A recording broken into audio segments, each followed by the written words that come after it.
Channel DCC ఛానల్లో ప్రతిరోజు ప్రసారమయ్యే కార్యక్రమాలు, messages, songs, interviews, debates, greetings, birthdays, anniversaries, movies, biography, testimony, live programmes నిర్వహించబడతాయి. మరిన్ని వివరాలకు Prabhu Christian channel, Surya cable communications, cell 9491056333 and 9491026333.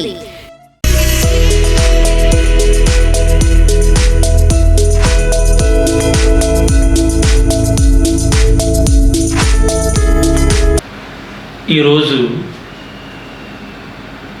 వాక్య ధ్యానము అందమైనటువంటి కుటుంబం అనేటువంటి వాక్యాన్ని మనము వివరించుకుందాం. ఎందుకంటే ఈ భయంకరమైనటువంటి దినాలలో క్రైస్తవ కుటుంబాలు అనుకుంటున్నాం, కానీ కుటుంబాలలో దేవుని ప్రేమ చల్లారిపోతుందండి. దేవునితో సహవాసం చేస్తున్నాము అనుకుంటున్నాం, కానీ ప్రభువునకు దూరంగా ఉంటున్నామండి. కారణం ఏంటో ఈరోజు అందమైన కుటుంబం అనేటువంటి వాక్యము ద్వారా కొన్ని విషయాలు మనము నేర్చుకుందాం. దానికన్నా ముందుగా మీరు ఈ టీవీ ముందు కూర్చున్నటువంటి ప్రతి బిడ్డ ప్రార్థనలో నాతో పాటు ఏకీభవించండి. ప్రార్థన చేసుకుందాం. కళ్ళు మూసుకోండి, ప్రార్థన చేసుకుని వాక్యాన్ని ధ్యానించుకుందాం. చిన్న ప్రార్థన చేసుకుందాం. మహాగణుడా, మహోన్నతుడా, మంచి దేవుడా, ఈ ఉదయకాలము తండ్రి, ప్రభు క్రిస్టియన్ ఛానల్ ద్వారా ఈ వాక్యాన్ని అందివ్వడానికి తగిన జ్ఞానమును, పరిశుద్ధాత్మ శక్తిని నాకు దయచేయండి. నీ వాక్యమనే రొట్టెను విరుస్తూ ఉన్నప్పుడు ప్రతి ఒక్కరూ భుజించగలిగేటట్లుగా పరిశుద్ధమైన జీవితాలు వారికి దయచేయండి. నా మానవ స్వరాన్ని మరుగుపరిచి నీ ఆత్మీయ స్వరాన్ని నాకు దయచేసి మీరు నాలోంచి మాట్లాడి వారి వారి కుటుంబాలలో రోగులు ఉంటే స్వస్థపరచండి, బలహీనులు ఉంటే బలపరచండి, జ్ఞానము లేని వారు ఉంటే జ్ఞానాన్ని దయచేయండి, రకరకాల సమస్యల చేత నలిగిపోతూ ఉంటే వారిని ఓదార్చి నీ కృప అందరికీ తోడుగా ఉంచమని యేసుక్రీస్తు నామాన్న ప్రార్థించి అడిగి వేడుకొనుచున్నాము తండ్రి. ఆమేన్, ఆమేన్. అందరికీ వందనాలండి. రండి, కొన్ని నిమిషాలు వాక్యాన్ని ధ్యానం చేసుకుందాం. మన ముందు చెప్పుకున్నట్లుగా ఈరోజు మన ధ్యాన వాక్యాన్ని ఒక్కసారి మనము చూసుకుందాం. చూడండి, నిర్గమకాండము 2వ అధ్యాయము 18వ వచనాన్ని చదువుకుందాం. వారు తమ తండ్రి అయిన రఘుయేలు నొద్దకు వచ్చినప్పుడు అతడు, మీరు ఇంత త్వరగా ఎట్లు వచ్చితిరి అనెను. అంటే ఈ రఘుయేలు అనేటువంటి ఈ వ్యక్తికి 7 కుమార్తెలు ఉన్నారు. ఆ దేవుని బిడ్డలారా, రఘుయేలు అనేటువంటి ఈ భక్తుడికి 7 కుమార్తెలు ఉన్నారు. ఈ 7 కుమార్తెలు తండ్రి యొక్క మాటను జబదాటని వారిగా, తండ్రితో ఏకీభవిస్తున్నటువంటి వారిగా, ఒక అందమైనటువంటి కుటుంబముగా ఆ కుటుంబము జీవిస్తూ ఉంది. అయితే ఇంతకీ ఈ రఘుయేలు ఎవరు? ఏ రఘుయేలుకి బైబిల్లో 7 ఆడబిడ్డలు ఉన్నారు అనే ప్రశ్న ఒకవేళ మీకు వచ్చి ఉండవచ్చు. ఎందుకంటే పాస్టర్ గారు, 2, 3 ఆడపిల్లలు ఉంటేనే చాలా భయంకరమైనటువంటి జీవితాలు మేము జీవిస్తున్నామండి. ఈ వివాహాలు చేయడానికైనా లేకపోతే వారిని చదివించడానికైనా చాలా బాధలు పడుతున్నామండి అని అనుకుంటున్నటువంటి ఓ సహోదరి జాగ్రత్తగా విను, ఓ సహోదరుడా జాగ్రత్తగా విను. ఎందుకంటే ప్రభువు మనకి సహాయకుడిగా ఉన్నప్పుడు, ప్రభువు మనకి మేలుకరముగా ఉన్నప్పుడు ఏ సమస్య కూడా మనల్ని ఏమీ చేయలేదు, ఏ బంధకాలు కూడా మనల్ని ఏమీ చేయలేవు. కారణం ఏంటి తెలుసా? సహాయము చేయువాడు ఆయనే. ఇక్కడ ఈ రఘుయేలు ఎవరనగా, ఈ రఘుయేలుకున్నటువంటి మరి యొక్క పేరు ఇత్రో. ఈ ఇత్రో మోషేకు మేనమామ అవుతాడు, మనకు తెలిసిన విషయమే. అయితే ఈ రఘుయేలు ఎవరు అని మీరు అనుకుంటున్నారు అని నేను అనుకుంటున్నాను. అయితే రఘుయేలుకున్న మరి యొక్క పేరు ఇత్రో. ఈ ఇత్రోకి 7 కుమార్తెలు ఉన్నారు. అందులో పెద్ద కుమార్తె పేరు షిప్పోరా. షిప్పోరా అనేటువంటి మాటకు అర్థం ఏంటంటే వాడిగల రాయి అని అర్థము. ఈరోజు ఈ వాడిగల రాయి గొల్యాతును చంపినటువంటి రాయి. ఈ వాడిగల రాయి సజీవమైన రాళ్లకు సాదృశ్యమై ఉన్నది. అంటే మీ బిడ్డలు కూడా వాడిగల రాయిగా ఉండాలంటే వారు వాక్యం అనేటువంటి పరిశుద్ధ స్థలములో వారు పెంచబడే బిడ్డలుగా ఉండాలి. వారి జీవితాలు ప్రభువుతో చెక్కబడినటువంటి జీవితాలుగా ఉండాలి. అప్పుడు వాక్యం వింటున్న సహోదరుడా, నీ కుటుంబము అందమైన కుటుంబముగా మార్చబడుతుంది. దేవునికి స్తోత్రం, హల్లెలూయా. అందమైన కుటుంబముగా మార్చబడాలంటే మనము వారికి ఈ లోక జ్ఞానాన్ని నేర్పిస్తున్నాము, ఈ లోక కార్యాలలో వారిని పెంచుతున్నాం అనుకుంటున్నావా? అది కాదమ్మా చెల్లి, వాక్యం విను, ప్రభుతో సహవాసం చేయి. లోక బంధకాలు, లోక స్నేహితులు, లోక బంధువులు చాలామంది ఉన్నారనుకుంటున్నావేమో. కష్టకాలంలో ఈ ఒక్కరూ సహాయం చేయరా? అయితే ఈరోజు మన వాక్య భాగంలో ముందుగా చదువుకున్నటువంటి మాట 18వ వచనం మరలా ఒకసారి చూసుకుందాం. వారు తమ తండ్రి అయిన రఘుయేలు వద్దకు వచ్చినప్పుడు అతడు, నేడు మీరు ఇంత త్వరగా ఎట్లు వచ్చితరనెను. అంటే ఈ మాటలో అర్థం ఏంటంటే, మన పిల్లలు కాలేజీకి వెళ్తున్నా లేదా చిన్నపిల్లలుగా ఉండి స్కూల్కి వెళ్ళే వారిగా ఉన్నా వారు త్వరగా వచ్చినట్లయితే త్వరగా బాగానే వచ్చేసారమ్మా అని మనం వారిని వేరొక ప్రశ్న వేయమండి. అదే వారు ఆలస్యంగా వచ్చినట్లయితే, ఇంత ఆలస్యంగా ఎందుకు వచ్చారు, మీరు ఎక్కడ షికార్లు చేశారు, మీరు ఎక్కడ ఎంతవరకు ఉన్నారు అని చాలా విషయాలు లేదా చాలా మాటల ద్వారా వారిని మనము కాస్త ఇబ్బంది పెట్టే తల్లిదండ్రులుగా ఉన్నాం. ఆలస్యంగా వస్తేనే ప్రశ్నించడం కాదండి బిడ్డల్ని. వారు త్వరగా వచ్చినా సరే కానీ తల్లిదండ్రులుగా వారిని ప్రశ్నించాలి. అది మన బాధ్యత. ఇక్కడ ఈ 7 ఆడపిల్లలే, కానీ అందులో అరణ్యమునకు ఆ మందను తోలుకుని ఎంతమంది వెళ్ళారో బైబిల్లో లేదు. కానీ రోజు వారు మందను తోలుకుని అరణ్యానికి వెళ్ళి ఇక్కడ ఉన్న ఈ వాక్య ప్రకారముగా ఆలస్యంగా వచ్చేవారేమో, కానీ ఈరోజు ముందుగా వచ్చారు. ముందుగా వస్తే వారి యొక్క నడకలను గమనించినటువంటి తండ్రి, ఎవరంటే ఆయన పేరు రఘుయేలు, మరి ఒక పేరేంటి ఇత్రో. ఆయన తన బాధ్యత ప్రకారముగా బిడ్డల్ని ఏమని అడుగుతున్నాడంటే, అమ్మా ఈరోజు ఇంత త్వరగా మీరు ఎలా వచ్చారు అని అడిగారు. అడిగినప్పుడు మనం అడిగే విధానమును బట్టి బైబిల్లో ఉన్న మాట ఏంటి తెలిసిన, తండ్రులారా మీ పిల్లలకు కోపము రేపకుడి. కానీ ఈరోజు మనము తల్లిదండ్రులుగా వారిని ఎలా ప్రేమించాలో తెలుసుకునే వారిగా లేము, వారిని ఎలా గద్దించాలో తెలుసుకునే వారిగా లేము. అందుకేనండి మన అందమైన కుటుంబాలు, శ్రేష్టమైన కుటుంబాలు ఈ రోజున ఎందుకు పనికిరాని కుటుంబాలుగా ఉన్నాయి. వాక్యం వింటున్న దేవుని బిడ్డ తన తండ్రి బిడ్డల యొక్క నడతను ఏం చేశాడు? గమనించాడు. గమనించి ఇంత త్వరగా మీరు ఎలా వచ్చితురమ్మా అని అడిగాడు.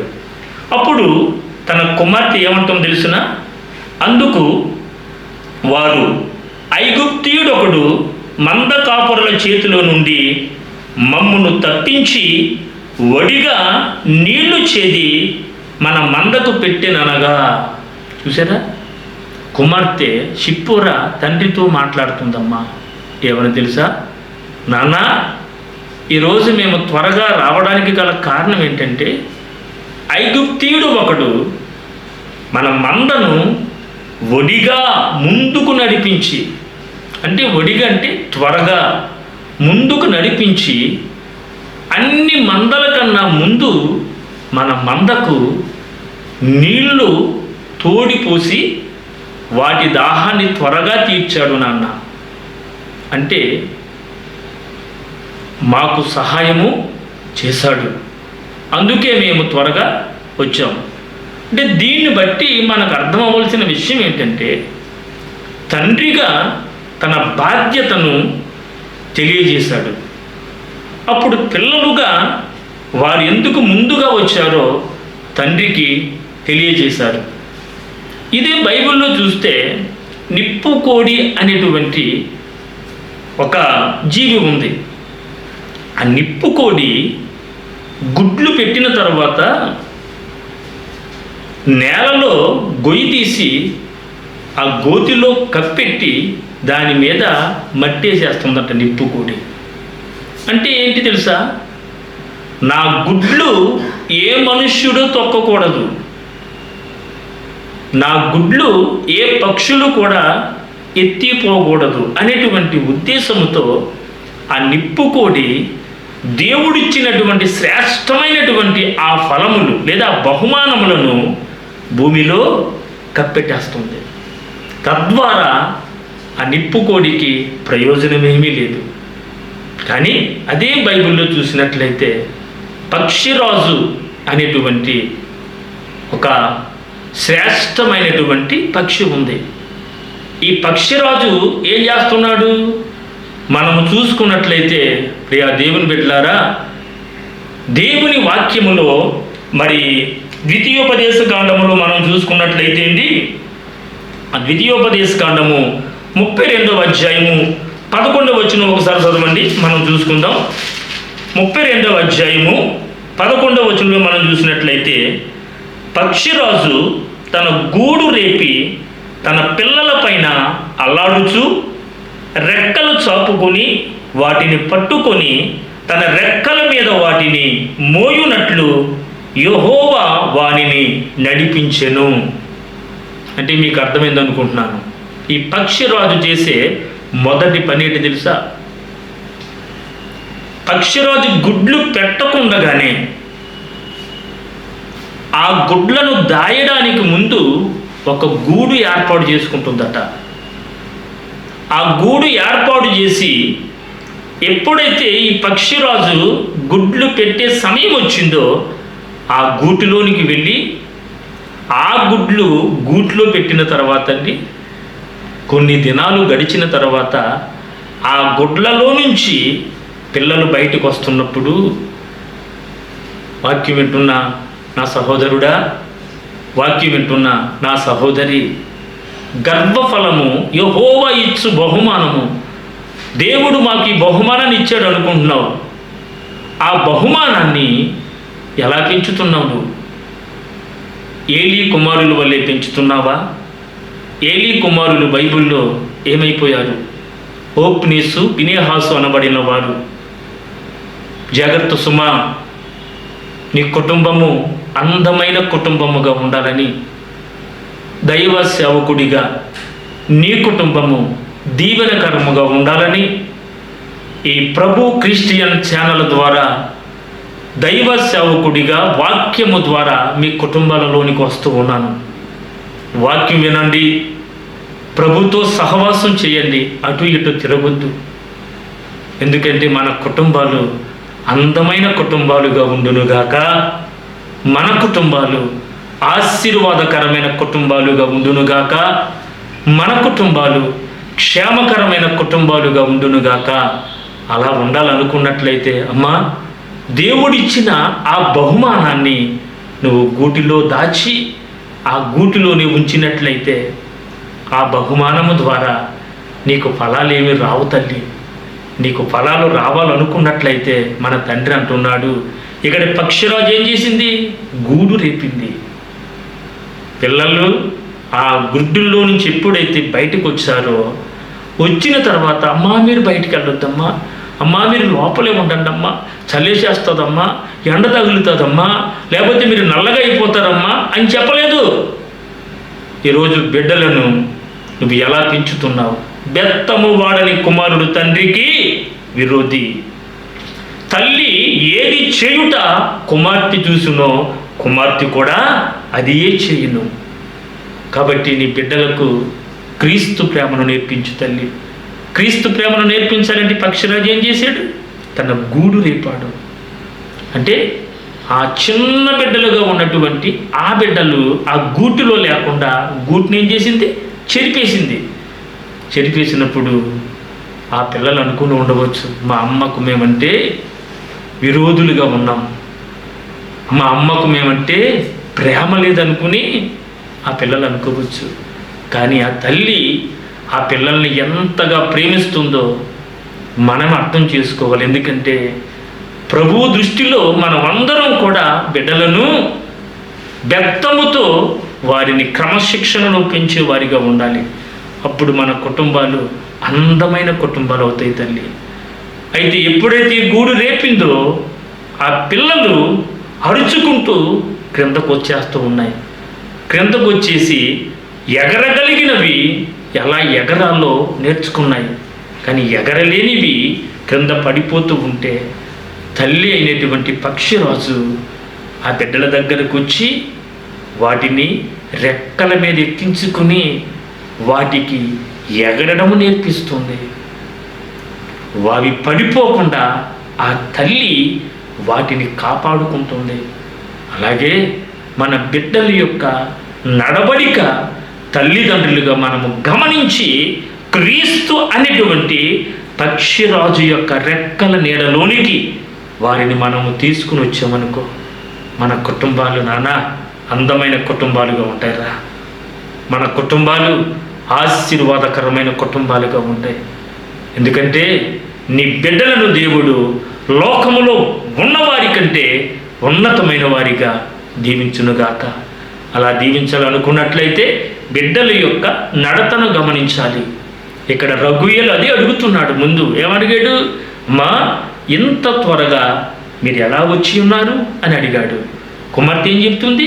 నాన్న, ఐగుప్తీయుడు ఒకడు మన మందను అన్ని మందల కన్నా ముందుకు రప్పించి మన మందకు నీళ్లు తోడిపోశాడు, అందుకు మేము త్వరగా రావడం జరిగింది నాన్న అని చెప్పి ఉన్నారు. చెప్పినప్పుడు అక్కడ ఆ కుమార్తెలు నిజం చెప్పారో అబద్ధం చెప్పారో మనం తెలుసుకోవాలి వద్దా? ఈరోజు మన బిడ్డలు ఏదో కదా వారికి నచ్చిన విషయాలు చెప్తూ ఉంటే మనం ఏం చేస్తున్నామో తెలుసునండి, అవే నిజం అనుకుంటున్నామండి. అది కాదు. ఇక్కడ రఘుయేలు చేసినటువంటి పని ఏంటి తెలుసునండి? ఆ రఘుయేలు తన పిల్లలు చెప్పింది వాస్తవమా కాదా అని తెలుసుకోవడానికి ఆ బిడ్డలతో ఏమన్నారో తెలిసిన అక్కడ ఒకసారి మళ్ళా మనం ఆ మాట చూసుకుంటే నిర్గమకాండంలో ఆ మాట చూసుకున్నట్లయితే ఏమన్నాడో తెలుసునండి. అతడు తన కుమార్తెలతో 20వ వచనమండి. అతడు తన కుమార్తెలతో అతడెక్కడా ఆ మనుష్యుని యాల విడిచి వచ్చి తిరిగి భోజనమునకు అతన్ని పిలుచుకొని రండెనెను. చూసారా? అంటే బిడ్డలు చెప్పింది అబద్ధమో నిజమో తెలుసుకోవడానికి ఇత్రో ఏమన్నాడు, అమ్మా ఇంత సహాయం చేసినటువంటి ఆ ఐగుప్తీయుణ్ణి మీరు ఎలా మర్చిపోయారు? అతన్ని భోజనానికి పిలుచుకుని రండి, ఎందుకంటే మీకింత సహాయం చేసినటువంటి ఆ వ్యక్తిని మనము విడిచిపెట్టకూడదన్నాడు. మరి ఆ దేవుని బిడ్డలారా, మీకు ఎవరైనా సహాయం చేస్తూ ఉంటే ఆ సహాయం చేసిన వారిని ఆదరించండి. సహాయం అంటే మనం అనుకుంటున్నామండి, వెండి బంగారములు సహాయం చేసిన వారు కాదు, ఈ లోకంలో ఉన్నటువంటి ధనము అంటే డబ్బు సహాయం చేసిన వారు కాదు, లేకపోతే ఏదో సహాయం చేసిన వారు కాదండి. ప్రార్థన సహాయం చేసినటువంటి ఏ దైవ సేవకుణ్ణి, ఎందుకంటే ప్రార్థన ద్వారానే, అంటే దేవుని మాట ద్వారానే ఈ సృష్టి కలిగింది. దేవుని మాట ద్వారానే ఈ సృష్టిలో ఉన్నటువంటి పంచభూతములు మొత్తం అన్నీ కూడా మరి నిర్మింపబడి ఉన్నవి. కనుక ప్రార్థన పరిస్థితులను మారుస్తుంది. ప్రార్థించే నీ సేవకుని ఎప్పుడు కూడా నీవు మర్చిపోవద్దు, ఎందుకంటే నీ కుటుంబము అందమైన కుటుంబముగా ఉండాలి. అందుకే రఘువేలు ఏమన్నాడు, ఆ వ్యక్తిని పిలుచుకుని రమ్మన్నాడు. రమ్మంటే మరలా ఈ పిల్లలు వెళ్ళారు. వెళ్ళి అరణ్యంలో ఉన్నటువంటి మోషేను తన ఇంటికి పిలుచుకుని వచ్చి చక్కటి ఆతిథ్యం ఇచ్చారు. ఒకవేళ ఎవరైనా నీకు మేలు చేసి ఉన్నారని నీ ఇంటికి నువ్వు ఎవరినైనా ఆహ్వానించావనుకో, ఆహ్వానించినప్పుడు ఈ లోకము మొట్టమొదట అమ్మా నీకు ఇచ్చే బహుమానం ఏంటి తెలిసిందిరా, నీకు ఇచ్చే బహుమానం ఏంటి తెలిసిన, ఎవరో వచ్చారు ఏదో తెచ్చేశారని లేనిపోయినటువంటి చెడ్డ మాటలతోని హృదయాన్ని గాయపరుస్తూ ఉంటుంది. కానీ దేవుని వాక్యం ఏమంటుందో తెలిసిన, ఒకసారి వాక్య భాగం కూడా చూసుకుందాం. చూడండి, పేతురు రాసినటువంటి మొదటి పత్రిక 3వ అధ్యాయము, పేతురు రాసిన మొదటి పత్రిక 3వ అధ్యాయము 15-16 వచనాలు మనం చదువుకుందామండి. ఎందుకంటే ఒకవేళ నీవెవరినైనా ఇంటికి ఆహ్వానించినప్పుడు ఆ వ్యక్తిని గూర్చి నీ ఇంట్లో నీ ఇరుగు పొరుగు వారు నిన్ను చెడు మాటలతోటి గాయపరిచినట్లయితే, చెడు మాటలతోటి నీ హృదయాన్ని లేదా నీ కుటుంబాన్ని అవమానపరిచినట్లయితే, నా తండ్రి వాక్యం ఏమని మాట్లాడుతుందో తెలిసిన, చూడండి, పేతురు రాసిన మొదటి పత్రిక 3వ అధ్యాయము 15వ వచనం అండి. నిర్మలమైన మనస్సాక్షి కలిగిన వారై మీలో ఉన్న నిరీక్షణను గూర్చి మిమ్మును హేతువు అడుగు ప్రతి వానికి సాత్వికముతోనూ భయముతోనూ సమాధానము చెప్పుటకు ఎల్లప్పుడూ సిద్ధముగా ఉండి. క్రీస్తు హృదయము కలిగిన వారిగా మనం వారికి సమాధానం చెప్పాలండి. మీ హృదయాన్ని ఎవరైనా గాయపరిచారా? ఎందుకంటే ఈ మాట చెప్తున్నాను, మోషే తన మేనమామ యొక్క ఇంటికి వచ్చినప్పుడు అక్కడ కూడా ఇత్రో కుటుంబాన్ని వారు గాయపరిచి ఉండవచ్చు. గాయపరిచినా సరే కానీ ఇత్రో ఏమండి, ఆ ఇరుగు పొరుగు వారికి నిర్మలమైన మనస్సాక్షి కలిగిన వారై మీలో ఉన్న నిరీక్షణను గూర్చి మిమ్మును హేతు అడుగు ప్రతి వానికి సాత్వికముతోనూ భయముతోనూ సమాధానము చెప్పుటకు ఎల్లప్పుడూ సిద్ధముగా ఉండి. దేవుని బిడ్డలకు ఉండవలసిన లక్షణం అండి. అప్పుడు మన కుటుంబము అందమైన కుటుంబముగా ఉంటుందండి. మన కుటుంబాన్ని దేవుడు ఆశీర్వదిస్తాడండి. ఎలా తెలిసిన, సాత్వికముతో వారికి సమాధానం చెప్పాలి, భయముతో వారికి సమాధానం చెప్పాలి, నిరీక్షణతో మనం సమాధానం చెప్పాలి, నిర్మలమైన మనస్సాక్షి కలిగిన వారిగా మనం వారికి సమాధానం చెప్పాలి. ఎందుకంటే భూమి మీద ఆయనకిష్టులైన మనుషులకు మాత్రమే ఏం కలుగుతుంది? సమాధానం కలుగుతుంది. ఆ సమాధానం కావాలనుకుంటున్నావు తల్లి, నీ కుటుంబములో నీ కుటుంబము అందమైన కుటుంబముగా ఉండాలనుకుంటున్నావురా చెల్లి? అలా ఉండాలనుకున్నట్లయితే ప్రభుతో సహవాసం చేయి. ప్రభుతో సహవాసం చేస్తే తర్వాత ఆయన ఏమంటున్నాడు? మీ హృదయముల యందు క్రీస్తు ప్రభువుగా ప్రతిష్ఠించుడి, అప్పుడు మీరు దేని విషయమై దుర్మార్గులని దూషింపబడుదురో దాని విషయమై క్రీస్తునందున్న మీ సత్ప్రవర్తన మీద అపనింద వేయువారు సిగ్గుపడుదురు. చూసారా? అంటే దేవునితో మీరు సహవాసం చేస్తున్నప్పుడు, దేవుని బిడ్డలుగా మీరు జీవిస్తూ ఉన్నప్పుడు మీ మీద ఎవరైనా సరే నింద వేశారనుకో, మీ హృదయాన్ని ఎవరైనా గాయపరిచారనుకోరా, అప్పుడు నా దేవుని వాక్యం అంటుంది, నీ కుటుంబము అందమైన కుటుంబముగా, మరి నీ కుటుంబము క్షేమకరమైన కుటుంబముగా దేవుడు దీవించి నీ మీద నింద వేసిన వారిని సిగ్గుపడేటట్లుగా నా దేవుడు చేస్తాడట. ఇంతకన్నా గనులు ఎవరున్నారు నాన్న?